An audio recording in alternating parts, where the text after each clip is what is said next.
ಈಗಾಗಲೇ ನಾವು ತರ್ಕಶಾಸ್ತ್ರ ಅಂದರೆ ಸುಸಂಬದ್ಧ ಆಲೋಚನೆಗಳ ನಿಯಮಗಳನ್ನು ಅಧ್ಯಯನ ಮಾಡುವಂತಹ ಶಾಸ್ತ್ರ ಅಂತ ತಿಳ್ಕೊಂಡಿದ್ದೇವೆ. ಆ ಆಲೋಚನೆಗಳು ಯಾವ ರೀತಿ ಇರ್ತವೆ, ಆಲೋಚನೆಗಳು ಅಂದ್ರೇನು, ನಿರ್ಣಯ ಅಂದ್ರೇನು, ವಾಕ್ಯ ಅಂದ್ರೇನು, ತರ್ಕವಾಕ್ಯ ಅಂದ್ರೇನು ಅನ್ನುವಂಥ ವಿಷಯವನ್ನು ನಾವು ಇವತ್ತಿನ ಕ್ಲಾಸ್ನಲ್ಲಿ ಚರ್ಚೆ ಮಾಡೋಣ. ಸಾಮಾನ್ಯವಾಗಿ ಆಲೋಚನೆ ಅಂದರೆ ಮನಸ್ಸಿನಲ್ಲಿ ನಡೆಯುವಂತಹ ಒಂದು ವಿಚಾರ, ಮಾನವನ ಮನಸ್ಸಿನ ಸ್ವಾಭಾವಿಕವಾದಂತಹ ಪ್ರಕ್ರಿಯೆ. ಗೊತ್ತು ಗುರಿ ಇಲ್ಲದೇನೂ ಕೂಡ ಮನಸ್ಸಿನಲ್ಲಿ ಅನೇಕ ಆಲೋಚನೆಗಳು ನಡೀತಾ ಇರ್ತವೆ. ಆ ಆಲೋಚನೆಗಳು ಬಂದಿದ್ದನ್ನೆಲ್ಲ ನಾವು ನಿಜ ಅಂತ ನಂಬೋದಿಲ್ಲ, ಅವುಗಳು ಸತ್ಯ ಅಸತ್ಯ ಅಂತ ಹೇಳೋದಕ್ಕಾಗೋದಿಲ್ಲ. ಆ ಆಲೋಚನೆಗಳನ್ನ ನಾವು ವ್ಯವಸ್ಥಿತ ಕ್ರಮದಲ್ಲಿ ಇಟ್ಟುಕೊಂಡಾಗ ಅವುಗಳನ್ನ ನಿರ್ಣಯ ಅಂತ ಹೇಳ್ತೇವೆ. ಆಲೋಚನೆಯಲ್ಲಿ ಯಾವುದೇ ಒಂದು ಶಬ್ದ ಬರಬಹುದು, ಪೆನ್, ಪೇಪರ್, ಬಾಗಿಲು, ಪುಸ್ತಕ, ಯಾವುದೇ ವಿಚಾರ ಬರ್ಬೋದು. ಆದರೆ ಅವುಗಳನ್ನು ನಾವು ವ್ಯಕ್ತಪಡಿಸೋದಿಲ್ಲ. ಯಾವಾಗ ನಮ್ಮ ಆಲೋಚನೆಯಲ್ಲಿ ಬಂದಂಥ ವಸ್ತು ಅಥವಾ ಸಂಗತಿಗಳು ಅವುಗಳನ್ನು ಇನ್ನೊಂದು ವಸ್ತುವಿನ ಜೊತೆಗೆ ಅಥವಾ ಇನ್ನೊಂದು ಸಂಗತಿಯೊಂದಿಗೆ ತುಲನೆ ಮಾಡಿ ಅವುಗಳ ನಡುವೆ ಒಂದು ಸಂಬಂಧವನ್ನು ಕಲ್ಪಿಸಿದಾಗ ನಾವೊಂದು ವಿಚಾರವನ್ನು ಮಾಡ್ತೇವೆ. ಪುಸ್ತಕ ಅನ್ನುವಂಥ ವಿಚಾರ ಬಂದರೆ ಪುಸ್ತಕ ಚೆನ್ನಾಗಿದೆ ಅಂತ ಅಂದ್ಕೊಂಡು ನಾವು ಹೇಳ್ತೀವಿ. ಆ ಪುಸ್ತಕಕ್ಕೂ ಚೆನ್ನಾಗಿ ಇರುವುದಕ್ಕೂ ಒಂದು ಕಾರಣವನ್ನು ನಾವು ಕಂಡುಕೊಳ್ತೇವೆ. ಪುಸ್ತಕ, ಆ ಪುಸ್ತಕದ ಒಂದು ಹೊರನೋಟ ಆಗಿರ್ಬೋದು ಅಥವಾ ಒಳಗಿರುವಂಥ ವಸ್ತುಸ್ಥಿತಿ ಆಗಿರ್ಬೋದು, ಅದು ಚೆನ್ನಾಗಿತ್ತು ಅಂತಂದರೆ ನಾವು ಆವಾಗ ಪುಸ್ತಕ ಚೆನ್ನಾಗಿದೆ ಅಂತ ಅಂದ್ಕೊಂಡ್ತಿದ್ವಿ. ಹೀಗೆ ನಮ್ಮ ಆಲೋಚನೆಯಲ್ಲಿ ಬಂದಂಥ ವಿಷಯಗಳನ್ನು ಅವುಗಳಿಗೆ ಒಂದು ರೂಪವನ್ನು ಕೊಟ್ಟಾಗ ಅದು ನಿರ್ಣಯ ಅಂತ ಅನಿಸ್ಕೊಳ್ಳ. ಮನಸ್ಸಿನಲ್ಲಿ ಉತ್ಪನ್ನ ಆಗುವಂಥ ಆಲೋಚನೆಗಳು ಎಲ್ಲವೂ ನಿರ್ಣಯಗಳಾಗೋದಿಲ್ಲ. ವ್ಯವಸ್ಥಿತ ಆಲೋಚನೆಗಳು ಮಾತ್ರ ನಿರ್ಣಯ ಅಂತ ಅನಿಸ್ಕೊಳ್ತವೆ. ನಮ್ಮ ಸುತ್ತಮುತ್ತ ಅನೇಕ ಘಟನೆಗಳು ಜರುಗ್ತಾ ಇರ್ತವೆ. ಅವುಗಳನ್ನು ನಾವು ಅರ್ಥೈಸಿಕೊಳ್ತೇವೆ, ಒಂದಲ್ಲ ಒಂದು ರೀತಿಯಲ್ಲಿ ಅರ್ಥೈಸಿಕೊಳ್ತೇವೆ. ಆ ಅರ್ಥ ಮಾಡಿಕೊಂಡು ನಾವೇನು ಇರಬಹುದು ಅಂತ ಊಹೆ ಮಾಡ್ತೇವಲ್ಲ, ಅದನ್ನ ನಾವು ನಿರ್ಣಯ ಅಂತ ಅಂದ್ಕೊಂಡು ಕರಿತೇವೆ. ಆಲೋಚನೆಯು ಮಾನಸಿಕ ಕ್ರಿಯೆ, ಹಾಗೆ ನಿರ್ಣಯ ಕೂಡ ಮಾನಸಿಕ ಕ್ರಿಯೆ. ನಿರ್ಣಯ ಮಾನಸಿಕ ಕ್ರಿಯೆಯೂ ಹೌದು,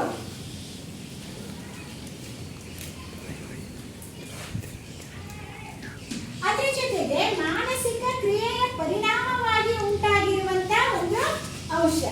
ಅದರಿಂದ ನಿರ್ಣಯ, ಆಲೋಚನೆ ಮಾನಸಿಕ ಕ್ರಿಯೆ, ನಿರ್ಣಯ ಮಾನಸಿಕ ಕ್ರಿಯೆಯೂ ಹೌದು, ಅದರ ಜೊತೆಗೆ ಮಾನಸಿಕ ಕ್ರಿಯೆಯ ಪರಿಣಾಮ ಅಂತಲೂ ಹೇಳ್ಬೋದು.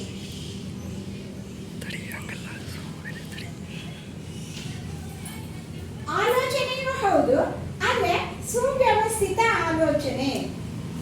ಎರಡು ಸಂಗತಿಗಳನ್ನ ಕುರಿತಾಗಿ ಅವುಗಳಲ್ಲಿರುವಂತಹ ಅಂಶಗಳನ್ನ, ಅವುಗಳಲ್ಲಿರುವಂತಹ ಸಂಬಂಧವನ್ನ ಕಂಡುಕೊಂಡಾಗ ನಿರ್ಣಯ ಉತ್ಪತ್ತಿಯಾಗ್ತದೆ. ಈ ನಿರ್ಣಯವೂ ಕೂಡ ಮನಸ್ಸಿನಲ್ಲಿ ಇರುವಂಥದ್ದು. ಅವುಗಳನ್ನ ನಾವು ಭಾಷೆಯಲ್ಲಿ ವ್ಯಕ್ತಪಡಿಸಿದಾಗ ಅವುಗಳನ್ನ ತರ್ಕವಾಕ್ಯ ಅಂತ ಕರೀತೇವೆ.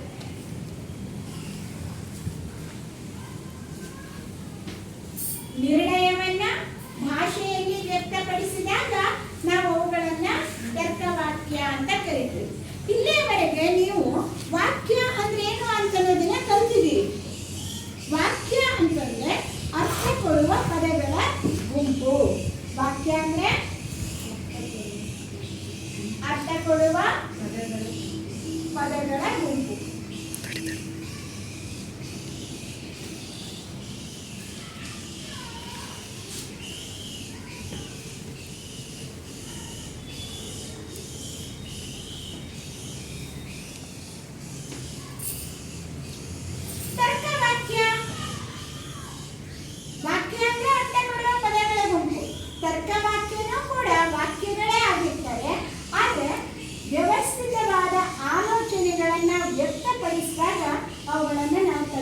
ವಾಕ್ಯ ಅಂತ ಹೇಳ್ತೀವಿ. ನಾವು ತರ್ಕಶಾಸ್ತ್ರದಲ್ಲಿ ತರ್ಕ ವಾಕ್ಯಗಳನ್ನು ಬಳಸ್ತೇವೆ, ಅವುಗಳ ಕುರಿತು ಅಧ್ಯಯನ ಮಾಡ್ತೇವೆ ಹೊರತು ವಾಕ್ಯದ ಕುರಿತು ಅಲ್ಲ. ಅದರಿಂದ ತರ್ಕ ವಾಕ್ಯ ಅಂತಂದ್ರೆ ನಿರ್ಣಯದ ಶಬ್ದ ರೂಪ ಅಂತ ಹೇಳ್ಬೋದು. ತರ್ಕ ವಾಕ್ಯವನ್ನ ನಿರ್ಣಯದ ಶಬ್ದ ರೂಪ.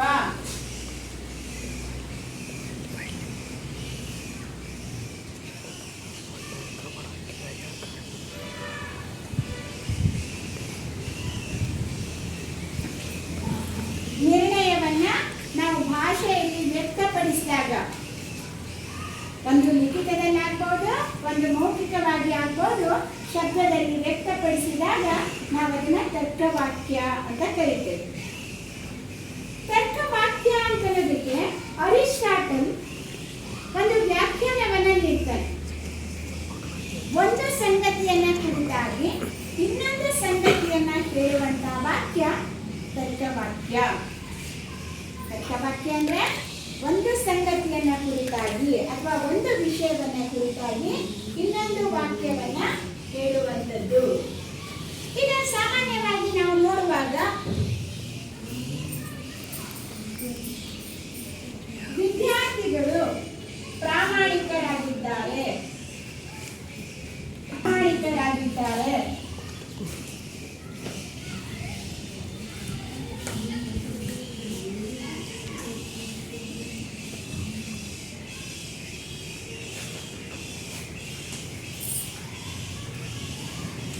ಇಲ್ಲಿ ಈ ವಾಕ್ಯದಲ್ಲಿ ವಿದ್ಯಾರ್ಥಿಗಳಿಗೂ ಪ್ರಾಮಾಣಿಕರಿಗೂ ಒಂದು ಸಂಬಂಧವನ್ನ ಕಲ್ಪಿಸಿ ನಾವು ಹೇಳಿದ್ದೇವೆ. ಅರಿಸ್ಟಾಟಲ್ನ ಪ್ರಕಾರ ಒಂದು ಸಂಗತಿಯನ್ನ ಕುರಿತು ಇನ್ನೊಂದು ಸಂಗತಿಯನ್ನ ಹೇಳುವಂತಹ ವಾಕ್ಯ ತರ್ಕವಾಕ್ಯ. ಈ ಕೊಟ್ಟಿರುವಂತಹ ಉದಾಹರಣೆಯಲ್ಲಿ ವಿದ್ಯಾರ್ಥಿಗಳನ್ನು ಕುರಿತು ಹೇಳಲಾಗಿದೆ, ವಿದ್ಯಾರ್ಥಿಗಳು ಪ್ರಾಮಾಣಿಕರು ಆಗಿದ್ದಾರೆ ಅಂತ ಹೇಳಲಾಗಿದೆ. ಇದು ಮೊದಲು ನಿರ್ಣಯ ರೂಪದಲ್ಲಿದ್ದಾಗ ಅದನ್ನು ನಾವು ನಿರ್ಣಯ ಅಂತ ಕರಿತೇವೆ. ಭಾಷೆಯಲ್ಲಿ ವ್ಯಕ್ತಪಡಿಸಿದಾಗ ತರ್ಕವಾಕ್ಯ ಅಂತ ಹೇಳ್ತೇವೆ.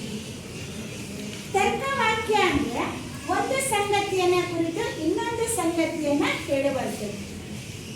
ಅದನ್ನ ನಾವು ಸತ್ಯ ಅಥವಾ ಅಸತ್ಯವನ್ನು ಹೇಳಬಹುದಾದಂತಹ ಒಂದು ಉಕ್ತಿ ಅಂತ ಕರಿಬಹುದು.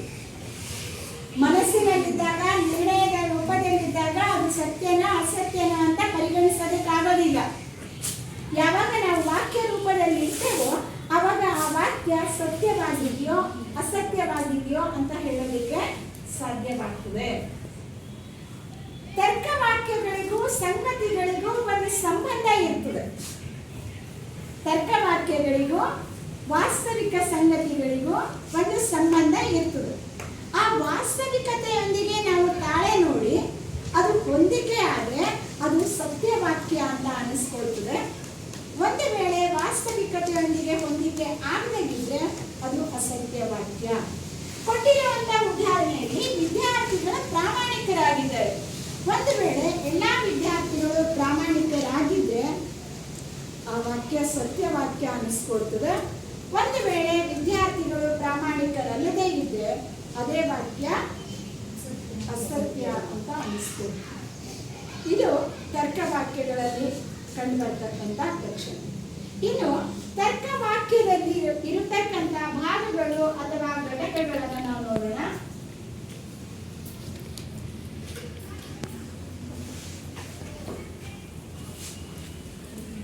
ತರ್ಕವಾಕ್ಯದ ಭಾಗಗಳು.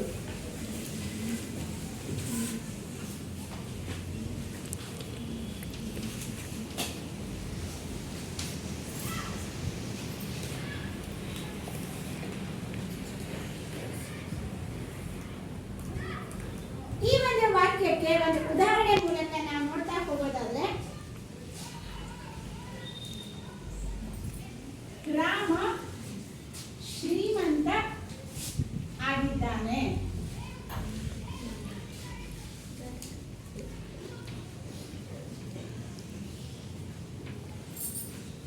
ರಾಮ ಶ್ರೀಮಂತ ಆಗಿದ್ದಾನೆ. ಒಂದು ವಾಕ್ಯದಲ್ಲಿ ನಾವು ಯಾವ ಯಾವ ಅಂಶವನ್ನು ನೋಡ್ತೇವೋ ಅದಕ್ಕನುಗುಣವಾಗಿ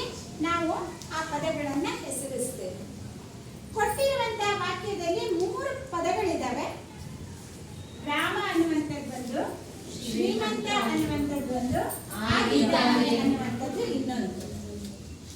ತರ್ಕವಾಕ್ಯದಲ್ಲಿ ನಾವು ಯಾವುದನ್ನ ಕುರಿತು ಹೇಳಲಾಗ್ತದೋ ಅದನ್ನು ನಾವು ಉದ್ದೇಶ ಪದ ಅಂತ ಕರೀತೇವೆ.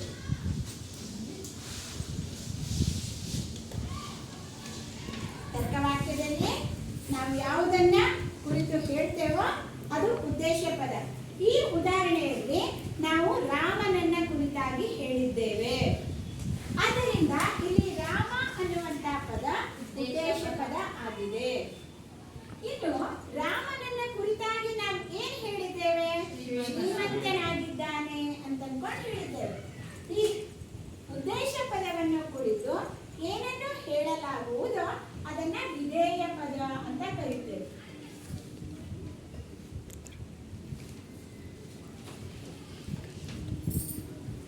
ಉದ್ದೇಶ ಪದವನ್ನು ಕುರಿತು ಏನನ್ನು ಹೇಳಲಾಗುವುದೋ ಅದು ವಿಧೇಯ ಪದವಾಗಿರ್ತದೆ. ರಾಮನನ್ನ ಕುರಿತು ಶ್ರೀಮಂತ ಅಂತ ಹೇಳಿದ್ದೇವೆ, ಅದರಿಂದ ಶ್ರೀಮಂತ ಅನ್ನುವಂತ ಪದ ವಿಧೇಯ ಪದ ಆಗಿದೆ. ಇನ್ನು ಮೂರನೇದಾಗಿ ಸಂಯೋಜಕ ಪದ. ಸಂಯೋಜಕ ಪದ ಅಂತಂದ್ರೆ ಉದ್ದೇಶ ಪದ ಮತ್ತು ವಿಧೇಯ ಪದಗಳ ನಡುವಿನ ಸಂಬಂಧವನ್ನ ಜೋಡಿಸುವಂತ ಕೊಂಡಿ.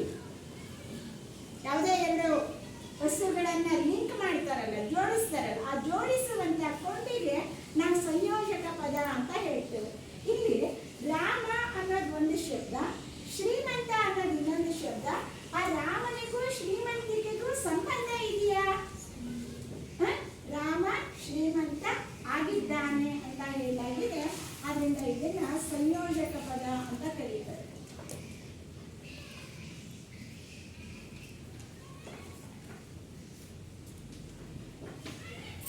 ಹೀಗೆ ತರ್ಕವಾಕ್ಯದಲ್ಲಿ ಮೂರು ಪದಗಳು ಇರ್ತವೆ: ಉದ್ದೇಶ ಪದ, ವಿಧೇಯ ಪದ, ಸಂಯೋಜಕ ಪದ. ಉದ್ದೇಶ ಪದ ಅಂದ್ರೆ ಒಂದು ತರ್ಕವಾಕ್ಯದಲ್ಲಿ ಯಾವುದನ್ನು ಕುರಿತು ಹೇಳಲಾಗುತ್ತದೋ ಅದು ಉದ್ದೇಶ ಪದ. ಉದ್ದೇಶ ಪದವನ್ನ ಕುರಿತು ಏನನ್ನು ಹೇಳಲಾಗುತ್ತದೆಯೋ ಅದು ವಿಧೇಯ ಪದ ಅಂತ ಹೇಳ್ತಾರೆ. ಉದ್ದೇಶ ಪದ ಮತ್ತು ವಿಧೇಯ ಪದಗಳನ್ನ ಜೋಡಿಸುವಂತ ಕೊಂಡಿಗೆ ಸಂಯೋಜಕ ಅಂತ ಕರೀತಾರೆ. ತರ್ಕವಾಕ್ಯಗಳಲ್ಲಿ ಸಾಮಾನ್ಯವಾಗಿ ಈ ಪದಗಳು ಇರುತ್ತವೆ. ಎಲ್ಲಾ ಭಾಷೆಯಲ್ಲಿನೂ ಎಲ್ಲಾ ವಾಕ್ಯದಲ್ಲೂ ಇರ್ತವೆ. ಆದ್ರೆ ಪ್ರತಿಯೊಂದು ಬಾರಿನೂ ಸಂಯೋಜಕ ಪದ ಇರಲೇಬೇಕು ಅಂತ ನಿಯಮ ಇಲ್ಲ. ಸಪೋಸ್ ನಾವು ರಾಮ ಶ್ರೀಮಂತನಾಗಿದ್ದಾನೆ ಅಥವಾ ರಾಮ ಶ್ರೀಮಂತ ಅಂತ ಅಷ್ಟೇ ಹೇಳಿದ್ರು ಕೂಡ ರಾಮ ಶ್ರೀಮಂತನಾಗಿದ್ದಾನೆ ಅಂತಾನೆ ಅರ್ಥ. ರಾಮ ಶ್ರೀಮಂತ ಅಂದ್ರೆ ಏನರ್ಥ? ರಾಮ ಶ್ರೀಮಂತ ಆಗಿದ್ದಾನೆ ಅಂತ. ಒಂದು ವೇಳೆ ಆಗಿರ್ಬೇಕಿದ್ರೆ ರಾಮ ಶ್ರೀಮಂತನಲ್ಲ ಅಂತ ಬಳಸ್ತಿದ್ವಿ. ರಾಮ ಶ್ರೀಮಂತ ಅಂದ್ರೆ ರಾಮ ಶ್ರೀಮಂತನಾಗಿದ್ದಾನೆ ಅಂತ.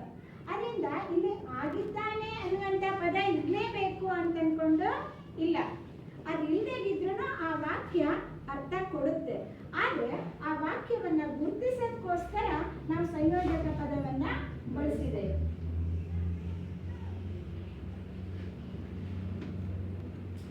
ಈ ಪದಗಳನ್ನ ಇಂಗ್ಲಿಷ್ನಲ್ಲಿ ಉದ್ದೇಶ ಪದವನ್ನ ಸಬ್ಜೆಕ್ಟ್ ಟರ್ಮ್ ಅಂತ ಕರೀತೇವೆ.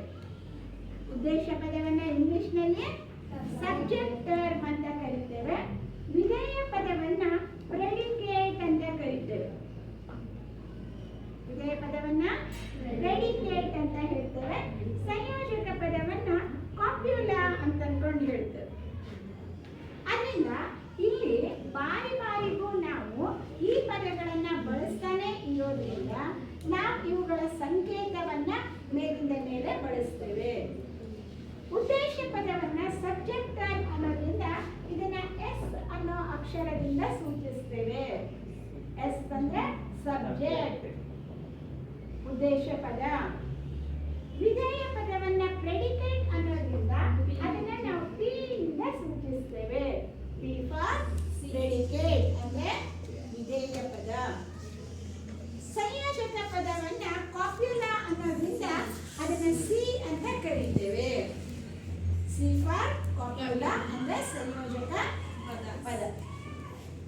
ಇನ್ನು ತರ್ಕಶಾಸ್ತ್ರದಲ್ಲಿ ಇನ್ನುಳಿದಂತಹ ವಿಷಯಗಳ ಚರ್ಚೆ ಮಾಡಬೇಕಾದ್ರೆ ಎಷ್ಟೋ ಬಾರಿ ಉದ್ದೇಶ ಪದ, ವಿಧೇಯ ಪದಗಳನ್ನ ನಾವು ಬಳಸ್ತಾ ಹೋಗ್ತೇವೆ. ಅಂತಂದ್ರೆ ಸಬ್ಜೆಕ್ಟ್, ಪಿ ಅಂತಂದ್ರೆ ಪ್ರೆಡಿಕೇಟ್ ಅಂತ ಅರ್ಥ ಮಾಡ್ಕೊಳ್ಬೇಕು. ಅದರಿಂದ ಈ ಸಂಕೇತಗಳನ್ನು ಕೂಡ ನಾವು ನೆನಪಿನಲ್ಲಿ ಇಟ್ಕೊಳ್ಬೇಕು. ಯಾವುದೇ ತರ್ಕವಾಕ್ಯ ಆದ್ರೂ ಸಹ ಅದರಲ್ಲಿ ಸಬ್ಜೆಕ್ಟ್ ಮತ್ತು ಪ್ರೆಡಿಕೇಟ್ ಅಂತನ್ನುವಂಥದ್ದು ಇರಲೇಬೇಕು. ಕಾಪ್ಯುಲಾ ಸಂಯೋಜಕ ಪದ ಇರಬಹುದು, ಇಲ್ಲದೆ ಇರಬಹುದು. ಆದ್ರೆ ತರ್ಕವಾಕ್ಯ ಅಂದ್ರೆ ಉದ್ದೇಶ ಪದ ಮತ್ತು ವಿಧೇಯ ಪದಗಳು ಇರಬೇಕು. ಉದ್ದೇಶ ಪದ ಅಂದ್ರೆ ಯಾವುದನ್ನು ಕುರಿತಾಗಿ ಹೇಳಲಾಗಿದೆಯೋ ಅದು ಉದ್ದೇಶ ಪದ. ಉದ್ದೇಶ ಪದವನ್ನು ಕುರಿತು ಏನನ್ನು ಹೇಳಲಾಗುತ್ತದೆಯೋ ಅದು ವಿಧೇಯ ಪದ. ಈ ರೀತಿಯಾಗಿ ನಾವು ಪದಗಳನ್ನು ನೆನಪಿಟ್ಕೊಳ್ಬೇಕು. ಈ ಉದ್ದೇಶ ಪದ ವಿಧೇಯ ಪದಗಳನ್ನ ನಾವು ತರ್ಕ ಪದಗಳು ಅಂತ ಕರೀತೇವೆ. ಇವುಗಳು ತರ್ಕ ಪದಗಳು.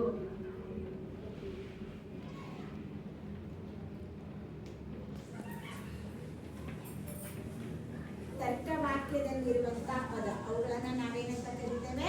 ತರ್ಕ ಪದಗಳು. ಈಗ ಆ ಪದ ಅಂದ್ರೆ ಏನು ಅಂತ ವಿಶ್ಲೇಷಣೆ ಮಾಡೋಣ. ಸಾಮಾನ್ಯವಾಗಿ ಪದಗಳು ಅನ್ನೋದಕ್ಕೆ ಶಬ್ದಗಳು ಅನ್ನುವಂತ ಒಂದು ಅರ್ಥನೂ ಕೊಡ್ತಾರೆ. ಶಬ್ದಗಳು ಅಂದ್ರೆ ಪದಗಳು ಅಂತ ತಿಳ್ಕೊಂಡಿರ್ತಾರೆ. ಆದ್ರೆ ಶಬ್ದಗಳು ಅನ್ನೋದು ಕೆಲವೊಮ್ಮೆ ಸೌಂಡ್, ಸಪ್ಪಳ ಅನ್ನೋ ಅರ್ಥದಲ್ಲಿ ಕೇಳಲ್ಪಡ್ತದೆ.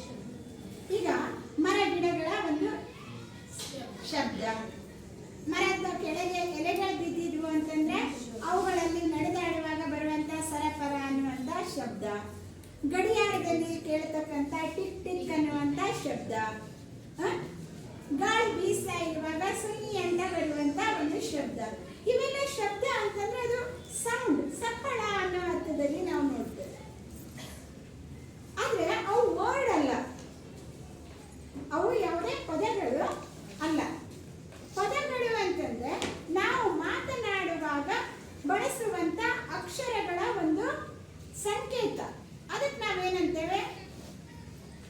ಸ್ವರಗಳ ಸಂಕೇತವಾಗಿ ಅಕ್ಷರ ಅಂತೇವೆ. ಅಂತ ಅರ್ಥಪೂರ್ಣವಾದಂತ ಅಕ್ಷರಗಳ ಜೋಡಣೆ ಮಾಡಿ ಒಂದು ವಸ್ತುವನ್ನ ಉದ್ದೇಶಿಸಿ ಹೇಳುವಾಗ ಅವುಗಳನ್ನ ಪದಗಳು ಅಂತ ಕರೀತೇವೆ. ಪದಗಳಿಗೆ ನಾವು ವರ್ಡ್ ಅಂತ ಅನ್ಕೊಂಡು ಕೊಡ್ತೇವೆ. ಪದ ಯಾವುದೇ ಒಂದು ಶಬ್ದ ಇತ್ತು ಅಂತಂದ್ರೆ ಪುಸ್ತಕ, ಪೆನ್, ಮರ, ಗಿಡ, ಇವೆಲ್ಲ ಏನಾಗಿದ್ದಾವೆ? ಪದ. ಅಥವಾ ಅವುಗಳನ್ನ ವರ್ಡ್ ಅಂತ ಅನ್ಕೊಂಡು ಕರೀತೀವಿ. ವರ್ಡ್ ಅಂದ್ರೆ ಪದ ಇಂಗ್ಲಿಷ್. ಆದ್ರೆ ಇಲ್ಲಿ ನಾವೇನು ಶಬ್ದ ಬಳಸಿದ್ದೇವೆ? ತರ್ಕ ಪದ ಅಂತ. ವರ್ಡ್ಗೂ ತರ್ಕ ಪದಕ್ಕೂ ವ್ಯತ್ಯಾಸ ಇದೆ. ವರ್ಡ್ ಅಂದ್ರೆ ಯಾವುದೇ ಒಂದು ಶಬ್ದ, ಆದ್ರೆ ತರ್ಕ ಪದ ಅಂದ್ರೆ ಯಾವುದೋ ಒಂದು ಪದ ಅಲ್ಲ. ತರ್ಕವಾಕ್ಯದಲ್ಲಿ ಉದ್ದೇಶ ಪದವಾಗಿಯೋ ಅಥವಾ ವಿಧೇಯ ಪದವಾಗಿಯೋ ಬಳಸಲಾಗುವಂತಹ ಪದವನ್ನು ಮಾತ್ರ ನಾವು ತರ್ಕ ಪದ ಅಂತ ಕರೀತೀವಿ.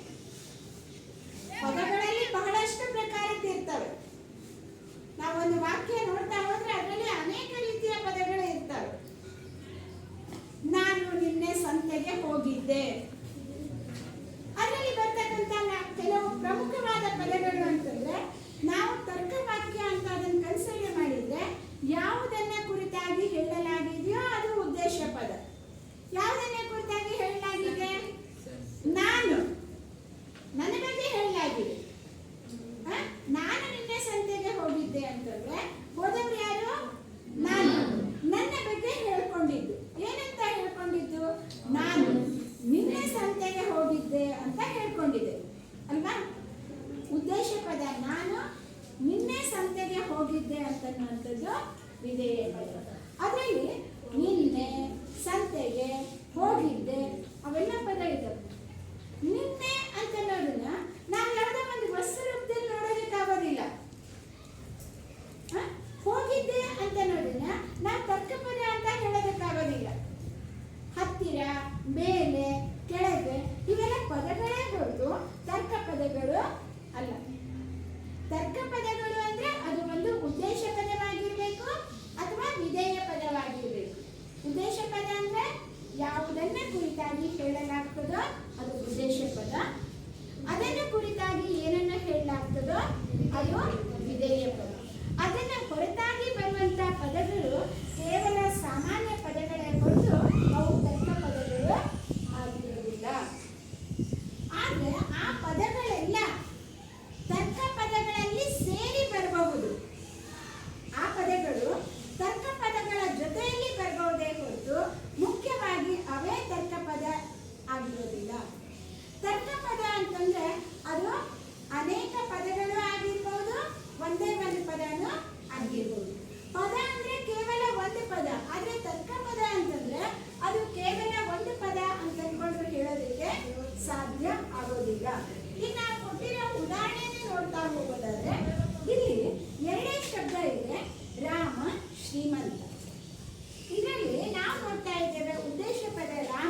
ದಶರಥನ ಮಗ ರಾಮ ಅನ್ನೋದು ಉದ್ದೇಶ ಪದ. ಇಲ್ಲಿ ಎಷ್ಟು ಪದಗಳು ಸೇರಿದ್ದಾವೆ? ದಶರಥ ಅನ್ನೋದು ಒಂದು ಪದ, ಮಗ ಅನ್ನೋದು ಇನ್ನೊಂದು ಪದ, ರಾಮ ಅನ್ನೋದು ಮೂರು ಸಾಮಾನ್ಯವಾದ ಪದಗಳಿದ್ದಾವೆ. ಆದ್ರೆ ಇಲ್ಲಿ ಉದ್ದೇಶ ಪದ ಎಷ್ಟಿದೆ? ಒಂದು ಮಾತ್ರ. ಯಾವುದನ್ನೇ ಕುರಿತಾಗಿ ಹೇಳ್ತಾ ಇದ್ದೇವೋ ಅದು ಉದ್ದೇಶ. ಅದರಿಂದ ಇಲ್ಲಿ ಇದಿಷ್ಟೇ ಅಲ್ಲ, ನಾವು ಮತ್ತು ಇನ್ನೇನಾದ್ರೂ ಸೇರಿಸಬಹುದು. ಅಯೋಧ್ಯೆಯ ದಶರಥನ ಮಗ ರಾಮ, ಅಯೋಧ್ಯೆಯ ದಶರಥನ ಮಗ ರಾಮ. ಇದೆಷ್ಟು ಶಬ್ದ ಆಯ್ತಿಲ್ಲಿ? 4 ಶಬ್ದಗಳಾದವು. ಅದೇ ನಮ್ಮ ತರ್ಕವಾಕ್ಯದಲ್ಲಿ ಅದನ್ನ ಒಂದೇ ಪದ ಅಂತ ಅನ್ಕೊಂಡು ಬಳಸ್ತೇವೆ. ಯಾಕೆ? ನಾವು ದಶರಥನ ಮಗನಾದ ರಾಮನ ಕುರಿತು ವಿಚಾರ ಮಾಡ್ತಾ ಇದ್ದೇವೆ, ಆದ್ರಿಂದ ಅದು ಉದ್ದೇಶ ಪದ. ಹಾಗೆ ಇಲ್ಲಿನೂ ಕೂಡ ವಿಧೇಯ ಪದದಲ್ಲಿ ಎಷ್ಟೋ ಪದ ಇರಬಹುದು. ದಶರಥನ ಮಗ ರಾಮ ಅತ್ಯಂತ ಶ್ರೀಮಂತನಾಗಿದ್ದನು. ಅತ್ಯಂತ ಶ್ರೀಮಂತ, ಸಾಧಾರಣ ರೀತಿಯಲ್ಲಿ ಶ್ರೀಮಂತ ಅಲ್ಲ, ಅತ್ಯಂತ ಶ್ರೀಮಂತ. ಇಲ್ಲಿ ವಿಧೇಯ ಪದ ಯಾವುದು? ಅತ್ಯಂತ ಶ್ರೀಮಂತ. ಇಲ್ಲಿ 2 ಪದ ಆಗಿದ್ರು ಕೂಡ ನಮ್ಮ ತರ್ಕವಾಕ್ಯದಲ್ಲಿ ನಾವು ಅದನ್ನ ವಿಧೇಯ ಪದ ಅಂತ ಕನ್ಸಿಡರ್ ಮಾಡ್ತೇವೆ ಹೊರತು 2 ಪದ ಅಂತ ಹೇಳೋದಿಲ್ಲ. ಆದ್ರಿಂದ ತರ್ಕ ಪದ ಅಂದರೆ ತರ್ಕವಾಕ್ಯದಲ್ಲಿ ಬಳಸಲಾಗುವ ಪದ ಅಥವಾ ಪದಗಳ ಸಮೂಹ ಅಂತ ಹೇಳ್ಬೋದು. ತರ್ಕ ಪದ ಎಂದರೆ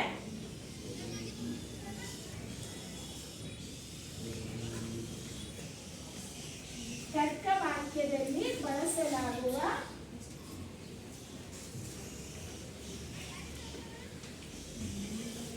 ಪದ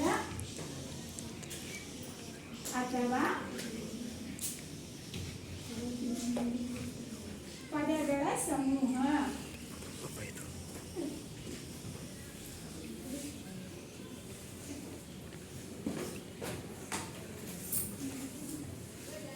ಇಲ್ಲಿ ನಾವು ಗಮನಿಸಬೇಕಾದಂತ ವಿಷಯ ಏನು ಅಂತಂದ್ರೆ, ತರ್ಕ ಪದ ಅಂದ್ರೆ ತರ್ಕವಾಕ್ಯದಲ್ಲಿ ಬಳಸಲಾಗುವ ಪದ ಅಥವಾ ಪದಗಳ ಸಮೂಹ. ಯಾಕೆ ಅಂದ್ರೆ ಅದು ಒಂದೊಂದು ಸಲ ಒಂದೇ ಪದನೂ ಆಗಿರ್ಬೋದು, ಇಲ್ಲವಾದ್ರೆ ಅನೇಕ ಪದಗಳು ಕೂಡ ಅದರಲ್ಲಿ ಇರ್ಬೋದು.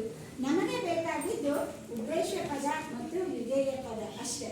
ಅದ್ರ ಜೊತೆಗೆ ನಾವು ಎಷ್ಟೊಂದು ಶಬ್ದಗಳನ್ನು ಸೇರಿಸಿದ್ದೇವೆ, ಅವುಗಳು ನಮಗೆ ಪ್ರತ್ಯೇಕವಾದಂಥ ಅರ್ಥ ಕೊಡೋದಿಲ್ಲ. ನಾವು ಕನ್ಸಿಡರ್ ಮಾಡೋದು ಯಾವುದನ್ನ ಕುರಿತು ಹೇಳಲಾಗಿದೆಯೋ ಅದು ಉದ್ದೇಶ ಪದ, ಉದ್ದೇಶ ಪದವನ್ನ ಕುರಿತು ಏನನ್ನ ಹೇಳಲಾಗುತ್ತದೆಯೋ ಅದು ವಿಧೇಯ ಪದ ಅಂತ ಅನ್ಕೊಂಡು ನಾವು ನೋಡ್ತೀವಿ. ಇನ್ನು ತರ್ಕ ಪದಗಳ ಲಕ್ಷಣ ಏನು ಅಂತಂದ್ರೆ, ಅದು ಒಂದಿರಬಹುದು ಅಥವಾ ಅನೇಕ ಇರಬಹುದು. ಅದು ಅನೇಕ ಪದ ಇದ್ರೂ ನಮಗೆ ಅರ್ಥ ಕೊಡೋದು ಒಂದೇ ರೀತಿ. ಸಾಮಾನ್ಯವಾಗಿ ಬೇರೆ ವ್ಯಾಕರಣದಲ್ಲಾಗಲಿ ಭಾಷೆಯಲ್ಲಾಗಲಿ ನಾವು ಅಧ್ಯಯನ ಮಾಡುವಾಗ ಪ್ರತಿಯೊಂದು ಪದಕ್ಕೂ ತನ್ನದೇ ಆದಂಥ ಒಂದು ಅರ್ಥ ಇದೆ. ಮೇಲೆ, ಕೆಳಗೆ, ಹತ್ತಿರ, ಬಳಿ, ಇದ್ದಾನೆ, ಅವಕ್ಕೆಲ್ಲ ಒಂದೊಂದು ಅರ್ಥ ಇದೆ. ಅವುಗಳನ್ನ ಬೇರೆ ಬೇರೆ ಭಾವನೆಗಳನ್ನ ವ್ಯಕ್ತ ಮಾಡಬೇಕಾದ್ರೆ ಉಪಯೋಗಿಸ್ಬೋದು. ಏಕೆ, ಏನು, ಹೇಗೆ ಅನ್ನೋದನ್ನ ಪ್ರಶ್ನಾರ್ಥಕ ವಾಕ್ಯ ಮಾಡುವಾಗ ಬಳಸ್ತಾರೆ. ಉತ್ತರ ಕೊಡುವಾಗ ಇದೆ, ಇಲ್ಲ ಅನ್ಕೊಂಡೆಲ್ಲ ಉತ್ತರ ಕೊಡ್ತಾರೆ. ವಿವಿಧ ರೀತಿಯ ಉಪಯುಕ್ತತೆಯನ್ನು ನಾವು ಭಾಷೆಯಲ್ಲಿ ವ್ಯಾಕರಣದಲ್ಲಿ ನೋಡ್ಬೋದು. ಆದರೆ ಇಲ್ಲಿ ನಮ್ಮ ತರ್ಕಶಾಸ್ತ್ರದಲ್ಲಿ ಆ ಪದಗಳಿಗೆ ವಿಶೇಷವಾದಂಥ ಯಾವ ಅರ್ಥನೂ ಇಲ್ಲ. ಇಲ್ಲಿ ನಮಗೆ ಬೇಕಾಗಿರೋದು ಉದ್ದೇಶ ಪದ ಮತ್ತೊಂದು ವಿಧೇಯ ಪದ ಮಾತ್ರ. ಮತ್ತು ಇನ್ನೂ ಗಮನ ಕೊಡಬೇಕಾಗಿರುವಂಥ ಅಂಶ ಅಂದರೆ ತರ್ಕ ಪದಗಳನ್ನ ಒಂದೇ ಅರ್ಥದಲ್ಲಿ ಬಳಸಬೇಕು. ಸಾಮಾನ್ಯವಾಗಿ ತರ್ಕಶಾಸ್ತ್ರ ಅಂದರೆ ಸಮಂಜಸ ಆಲೋಚನೆಗಳನ್ನ ಅಧ್ಯಯನ ಮಾಡುವ ಶಾಸ್ತ್ರ. ಸಮಂಜಸವಾದಂಥ ಆಲೋಚನೆಗಳು ಹೇಗಿರಬೇಕು, ಸ್ಪಷ್ಟವಾಗಿರಬೇಕು ಅನ್ನೋದಕ್ಕೋಸ್ಕರ ನಾವು ಅಧ್ಯಯನ ಮಾಡ್ತಾ ಇದ್ದೇವೆ. ಅಂದಮೇಲೆ ಸರಿಯಾದ ಅರ್ಥ ಇರಬೇಕು, ಅಪಾರ್ಥ ಆಗಬಾರ್ದು ಅಂತಂದ್ರೆ ನಾವು ತರ್ಕ ಪದಗಳ ಬಳಕೆಯನ್ನು ಸರಿಯಾಗಿ ಮಾಡಬೇಕು. ತರ್ಕ ಪದಗಳನ್ನ ನಾವು ಮೊದಲು ಆರಂಭದಲ್ಲಿ ಯಾವ ಅರ್ಥದಲ್ಲಿ ಬಳಸಿದ್ವೋ ಕೊನೆ ತನಕ ಅದೇ ಅರ್ಥದಲ್ಲಿನೇ ಬಳಸಬೇಕು. ಯಾವುದೇ ಒಂದು ವಾಕ್ಯದಲ್ಲಿ ತರ್ಕ ಪದವನ್ನ ಒಮ್ಮೆ ಬಳಸಿದಾಗ ಇನ್ನೊಂದು ವಾಕ್ಯದಲ್ಲಿ ಅದಕ್ಕೆ ಸಂಬಂಧಪಟ್ಟಂತೆ ಇನ್ನೊಂದು ಅರ್ಥ ಕೊಡಬಾರ್ದು. ಸಾಮಾನ್ಯವಾಗಿ ಒಂದೊಂದು ಪದಗಳಿಗೆ ಅನೇಕ ಅರ್ಥಗಳಿರ್ತವೆ. ಇಂಗ್ಲಿಷ್ನಲ್ಲಾಗಲಿ ಕನ್ನಡದಲ್ಲಾಗಲಿ ನೀವು ನೋಡಿರ್ಬಹುದು, ಒಂದೇ ಶಬ್ದ ಇದ್ರೂ ಅದಕ್ಕೆ ಮೀನಿಂಗ್ ಅರ್ಥ ಬೇರೆ ಬೇರೆ ಇರ್ತದೆ. ಅರ್ಥ ಅನ್ನೋದನ್ನೇ ಅರ್ಥ ನೋಡ್ಕೊಳ್ಳಿ. ಅರ್ಥ ಅಂತಂದ್ರೆ ಮೀನಿಂಗ್ ಅನ್ನೋದು ಒಂದೇ ಅರ್ಥ. ಇನ್ನು ನಿಮ್ಮ ಅರ್ಥಶಾಸ್ತ್ರದಲ್ಲಿ ನೋಡ್ತೀರಲ್ಲ, ಅಲ್ಲಿ ಅರ್ಥ ಅಂತಂದ್ರೆ ಹಣ, ಹಣಕಾಸಿನ ವಿಚಾರ ಅಂತ ಅನ್ಕೊಂಡಾಗ್ತದೆ. ನಾವು ತರ್ಕಶಾಸ್ತ್ರದಲ್ಲಿ ಅಂತ ಶಬ್ದವನ್ನ ಬಳಸುವಾಗ ಯಾವ ಅರ್ಥದಲ್ಲಿ ಹೇಳಿದ್ದೇವೆ ಅನ್ನೋದನ್ನ ಮೊದಲು ಖಚಿತಪಡಿಸ್ಕೋಬೇಕು. ಆ ಅರ್ಥನೇ ಮುಂದೆ ಬರುವ ಹಾಗೆ ನೋಡ್ಕೋಬೇಕು. ಒಂದು ವೇಳೆ ಆ ರೀತಿ ಮಾಡಲಿಲ್ಲ ಅಂತಂದ್ರೆ ಅಲ್ಲಿ ದೋಷಗಳು ಉಂಟಾಗ್ತವೆ. ವಿಚಾರಗಳನ್ನ ಸಮಂಜಸವಾಗಿ, ಸರಿಯಾಗಿ, ಸ್ಪಷ್ಟವಾಗಿ ನಾವು ಎಕ್ಸ್ಪ್ಲೇನ್ ಮಾಡೋದಕ್ಕೆ ಆಗೋದಿಲ್ಲ. ಅಲ್ಲಿನೂ ಕೂಡ ಗೊಂದಲಗಳು ಉಂಟಾಗ್ಬಿಡ್ತವೆ.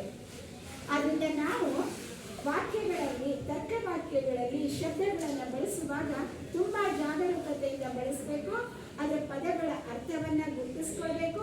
ಆ ಪದಗಳಿಗೆ ಒಂದೇ ಅರ್ಥ ಬರುವಂತೆ ನೋಡ್ಕೊಳ್ಬೇಕೇ ಹೊರತು ದ್ವಂದ್ವಾರ್ಥದಲ್ಲಿ ಅದನ್ನ ಬಳಸಬಾರ್ದು. ಅಂತ ಅನೇಕ ಪದಗಳಿದ್ದಾವೆ. ಈಗ ಟೋಪಿ ಹಾಕುವುದು ಅಂತ ಒಂದು ಶಬ್ದ ಇದೆ.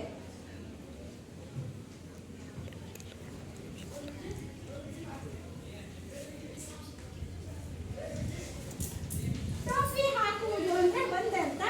ಟೋಪಿ ಟೋಪಿ ಗೊತ್ತಲ್ಲ, ಟೋಪಿಯನ್ನ ಧರಿಸುವುದು. ಹಿಂದಿನ ಕಾಲದಲ್ಲಿ ಹಿರಿಯರೆಲ್ಲ ಟೋಪಿ ಹಾಕ್ತಾ ಇದ್ರು. ಆ ಅರ್ಥದಲ್ಲಿ ಟೋಪಿ ಹಾಕುವುದು ಅಂದ್ರೆ ಟೋಪಿ ಧರಿಸುವುದು ಅಂತ. ಕೆಲವೊಮ್ಮೆ ಮೋಸ ಮಾಡೋದಕ್ಕೂ ಟೋಪಿ ಹಾಕೋದು ಅಂತ ಅನ್ಕೊಂಡು ಹೇಳ್ತಾರೆ. ಇಂಥವ್ರು ಟೋಪಿ ಹಾಕ್ಬಿಟ್ರು, ಇವ್ರು ಟೋಪಿ ಹಾಕಿಸ್ಕೊಂಡ್ರು. ಅದು ಇನ್ನೊಂದು ಅರ್ಥ ಏನು? ಒಂದು ಟೋಪಿ ಧರಿಸುವುದು, ಇನ್ನೊಂದು ಟೋಪಿ ಹಾಕುವುದು ಅಂದ್ರೆ ಮೋಸ ಮಾಡುವುದು. ಹೀಗೆ ಅಂತ ಶಬ್ದಗಳಿದ್ದಾಗ ನಾವು ತರ್ಕವಾಕ್ಯದಲ್ಲಿ ಬಳಸುವಾಗ ಆ ಶಬ್ದದ ಅರ್ಥವನ್ನ ಖಚಿತಪಡಿಸಿಕೊಳ್ಬೇಕು. ಯಾವ ಅರ್ಥದಲ್ಲಿ ಅದನ್ನು ಹೇಳಲಾಗಿದೆ ಅನ್ನೋದನ್ನ ಅರ್ಥ ಮಾಡಿಕೊಂಡು ಮುಂದೆ ಅವುಗಳ ಕುರಿತು ಹೇಳುವಾಗ ಅದೇ ಅರ್ಥವನ್ನ ಕೊಡಬೇಕೇ ಹೊರತು ಒಂದೊಂದು ಸಲ ಒಂದೊಂದು ರೀತಿಯ ಅರ್ಥವನ್ನ ಕೊಡಬಾರದು. ಆ ರೀತಿ ಮಾಡಿದ್ರೆ ಅದರಿಂದ ತೊಂದರೆ ಆಗ್ತದೆ. ಆದ್ರಿಂದ ನಾವು ತರ್ಕ ಪದ ಅಂತ ಯಾವುದಕ್ಕೆ ಹೇಳ್ತೇವೆ? ತರ್ಕ ವಾಕ್ಯದಲ್ಲಿ ಬಳಸಲಾಗುವ ಪದ ಅಥವಾ ಪದಗಳ ಸಮೂಹವನ್ನ ನಾವು ತರ್ಕ ಪದ ಅಂತ ಹೇಳ್ತೇವೆ. ಹೀಗೆ ತರ್ಕ ವಾಕ್ಯದ ಭಾಗಗಳನ್ನ ನಾವು ಸರಿಯಾಗಿ ಗುರುತಿಸುವುದನ್ನ ಕಲಿತ್ರೆ ಮುಂದೆ ತರ್ಕಶಾಸ್ತ್ರದ ಇನ್ನುಳಿದಂತಹ ವಿಷಯಗಳನ್ನ ನಾವು ಅಧ್ಯಯನ ಮಾಡೋದಕ್ಕೆ ಸುಲಭವಾಗ್ತದೆ. ಇನ್ನು ತರ್ಕವಾಕ್ಯಗಳ ವರ್ಗೀಕರಣ ಮಾಡುವಾಗಲೂ ಕೂಡ ಆ ಪದಗಳ ಅರಿವು ಇರಬೇಕು. ತರ್ಕವಾಕ್ಯದ ವರ್ಗೀಕರಣ ಮಾಡಿದಾಗ ಆ ಪದಗಳನ್ನು ಗುರುತಿಸೋದಕ್ಕೆ, ಅವುಗಳ ಲಕ್ಷಣವನ್ನು ತಿಳ್ಕೊಳ್ಳೋದಕ್ಕೆ, ಅವುಗಳಲ್ಲಿರುವಂಥ ವ್ಯತ್ಯಾಸ ತಿಳ್ಕೊಳ್ಳೋದಕ್ಕೆ ಎಲ್ಲದಕ್ಕೂ ನಮಗೆ ಈ ಪದಗಳು ಅನುಕೂಲ ಮಾಡಿಕೊಡ್ತವೆ.